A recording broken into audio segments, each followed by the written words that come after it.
लड्डू को बनाया साधु मेंढक। चंदनपुर गांव में मदनलाल के दो बेटा रामलाल और श्यामलाल रहा करता था। मदनलाल ने रामलाल और श्यामलाल से कहा, सुनो बेटा, अब तुम लोग को पढ़ाई लिखाई पूरा हो चुका है तो कोई अच्छा सा बिजनेस कर लो। रामलाल और श्यामलाल अपने पिता से, ठीक है पिताजी, हम दोनों कोई अच्छा सा बिजनेस करता हूँ। रामलाल ने चिकन का बिजनेस किया, श्यामलाल ने फलों की दुकान का बिजनेस किया। रामलाल की दुकान पर भारी मात्रा में ग्राहकों का भीड़ लगने लगा और चिकन का बिक्री भारी मात्रा में होने लगा और बहुत सारे ग्राहक आते चिकन लेकर जाते थे। लेकिन श्यामलाल की दुकान पर कोई ग्राहक नहीं आता था और न ही फलों की बिक्री हो पाता था।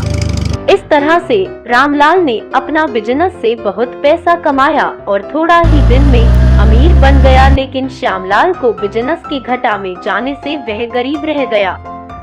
रामलाल एक क्रूर व्यक्ति था। वह गरीबों से कड़ी मेहनत करवाता था और पगार नहीं देता था और न ही गरीबों की कोई भी प्रकार का मदद नहीं करता था। लेकिन श्यामलाल गरीब होते हुए भी गरीबों के साथ काम करता और गरीबों की मदद करता था। तथा रामलाल के दरवाजे पर आया कुछ भिखारियों ने, सेठ जी, हम लोगों के खाने के लिए कुछ भोजन दे दो। रामलाल अपने अमीरी से घमंड में चूर होकर भिखारियों से कहा, कहाँ से तुम भिखारी लोग मुंह उठाकर मेरे दरवाजे पर चले आते हो? हम किसी भी भिखारी को भोजन नहीं कराते और न ही किसी भी प्रकार का मदद करते हैं। मेरे दरवाजे से तुम भिखारी लोग जल्दी चले जाओ। यह सुनते ही वहाँ से बिना भोजन किए भिखारी लोग चले जाते हैं। लेकिन श्यामलाल बहुत गरीब होते हुए भी श्यामलाल के दरवाजे पर आया 4 भिखारी को श्यामलाल की पत्नी भगवान मानकर भोजन कराता था और भिखारी लोग भोजन करके खुशी खुशी चले जाते थे। कुछ दिन के बाद एक साधु रामलाल के घर आता है। रामलाल ने बैठकर लड्डू खा रहा था, तभी साधु ने रामलाल के पत्नी से, बेटी मुझे कुछ भोजन करा, मैं एक तीर्थ यात्रा से लौट रहा हूँ, 4 दिन से भूखा हूँ, कुछ नहीं खाया हूँ, कहकर बैठ जाता है। रामलाल ने साधु से, उठिए उठिए, मैं किसी भी साधु महात्मा को भोजन नहीं कराता हूँ, आप यहाँ से चले जाइए। हे मूर्ख प्राणी, मैं तुम्हें शराप देता हूँ, तुम जो भी भोजन करो वह मेंढक बन जाए और तेरा संपत्ति नष्ट हो जाए।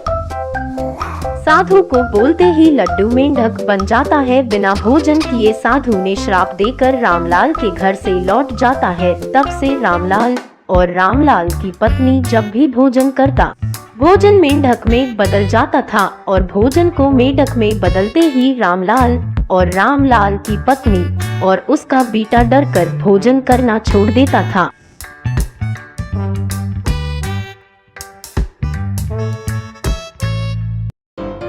लेकिन श्यामलाल साधु को भोजन कराया। साधु ने सारा लड्डू खाया ना, उसमें से एक लड्डू को छोड़। मुझे पता है बेटी, तुम बहुत गरीब हो। राम लाल अमीर होते हुए भी मुझे भोजन नहीं करवाया। मैं एक लड्डू को सोना का लड्डू बना देता हूँ जिससे तुम अमीर बन जाओ। कर एक सोना का बहुत बड़ा लड्डू बना देता है जिससे श्यामलाल बहुत अमीर हो जाता है और रामलाल बहुत गरीब हो जाता है।